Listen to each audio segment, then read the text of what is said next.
was about 2 years later to the day I was standing on the set of Texas Chainsaw 3D. Wow. So you didn't even have to really audition then for the Leatherface No. part. It was just he knew you and he goes, "Hey, I want you to do this." Yeah, no, I had never mentioned to him that I was an actor, and in this production we worked on together, I was not an actor, I mean, I was just strictly and because he, you know, like I say, actors are a very particular breed, Sure. Yes. and they're hard to be around sometimes, and so, but anyway, I never said, "Oh, put me in a movie." I would never do that. So I watched so many people, just so desperate to be in a movie, and I watched how he had to deal with that. It was painful, Yeah. and so I would never do that because we were friends. Sure. We're just, I valued his friendship, and anyway, it was toward the end of 2009. No, when the hell was it? It was toward the end of 2010. Mhm. Um, we were actually building a trellis for his rose garden. He had a little tiny house up in the Hollywood Hills, Okay. and it was just on this little weird piece of land, and there was just enough room, and he had rose bushes, and he needed one of those trellises, the arched Yeah. trellises, Yeah. and let's build something nice. So anyway, we were working on that, and anyway, it was the end of the day. He said, "Oh, we should go out to dinner." We used to always go to the Hamburger Hamlet on Sunset Boulevard. And I said, "Oh, I'm sorry, I can't. I've got a thing." And he said to me, he said, "You're doing a play, aren't you?" I said, "Yeah, I am," because I wouldn't lie to him. Sure. And he said, "Well, are you going to invite me?" I said, "I don't know." He said, "Well, a friend, would invite another friend to their show." I said, "Well, I was going to wait and see if it was any good before I even considered it, but I will make sure you have a ticket." And so I got him tickets for closing night, and the show was a an amateur production of a British pantomime, which is not no talking Marcel Marceau, I'm stuck in a box. A Okay. British pantomime is more Monty Python, Benny Hill type humor All right. for children with some several levels of entendre. Um, but anyway, I played the character of Herbert the Horrible Ogre, Okay. and the play Love it. was the play was Puss in Boots, and Puss was played by my current wife. Uh, Really? Oddly enough, that was where we met, and so anyway, it was a short time before that one of our mutual friends, another he was a movie director, that Jeff Celentano. I took acting classes from him, and we were all friends. We were hanging out in the cigar bar, and Jeff knew, my acting skills, Mhm. and he asked Carl when we were sitting at the cigar joint. He says, "Oh, how's Texas Chainsaw Massacre coming?"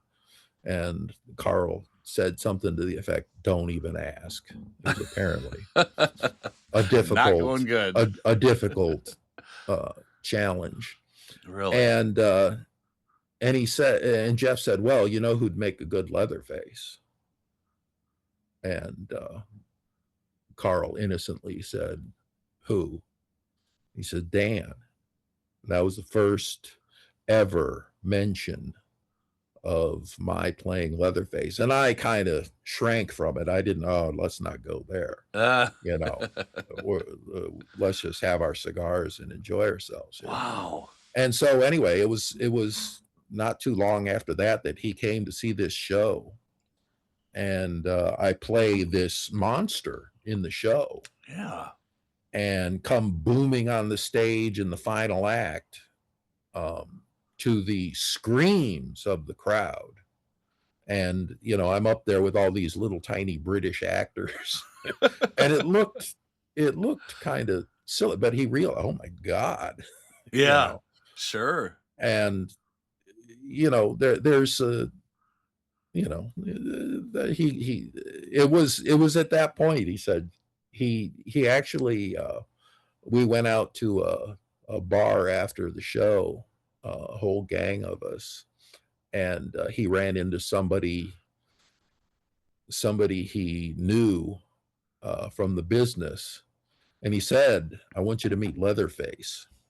And he introduces me to him. I forget who it was, but anyway, um and then he kind of backpedaled. He said, I and he explained the dynamic because he had hired his other friend, John Lessenhop, to direct the thing.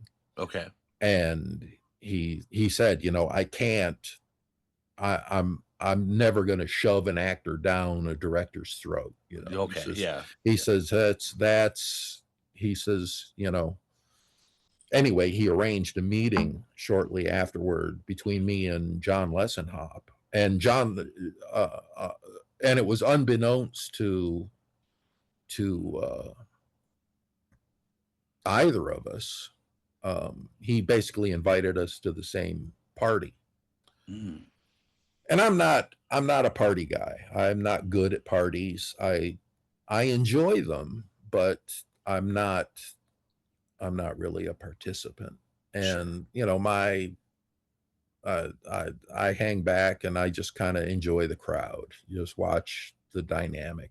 And I didn't really know that many people there. They were all movie people. Mhm. And anyway, John eventually wrote a thing for the Huffington Post when Texas Chainsaw was getting ready to release. Um, and it was the story of how he found Leatherface, and he tells a story of this party, and he said that basically he was standing in the kitchen talking to Mark Berg, who was Twisted Pictures, the Saw movies, Okay. Yes. and he kept looking past Mark as Mark's trying to tell him some very spicy story, apparently. And finally, Mark gets annoyed. He says, something to the effect that she better be really hot, or you're just an asshole. And John John says that he told him. He says, I think I'm looking at Leatherface. And it was me. I was standing across the room, glowering at the room, Yeah. just in natural resting glower face. I don't try to glower. Yeah. Yeah. But anyway, that was, and then we met a couple days later and talked about things. He realized, you know, I knew more about Texas Chainsaw Massacre than most of the people he knew. So um, anyway, we got along very well, and he basically gave me free reign you know to make it my own, do it the way I thought it should be done. And Yeah. to me, the brief of the whole movie was,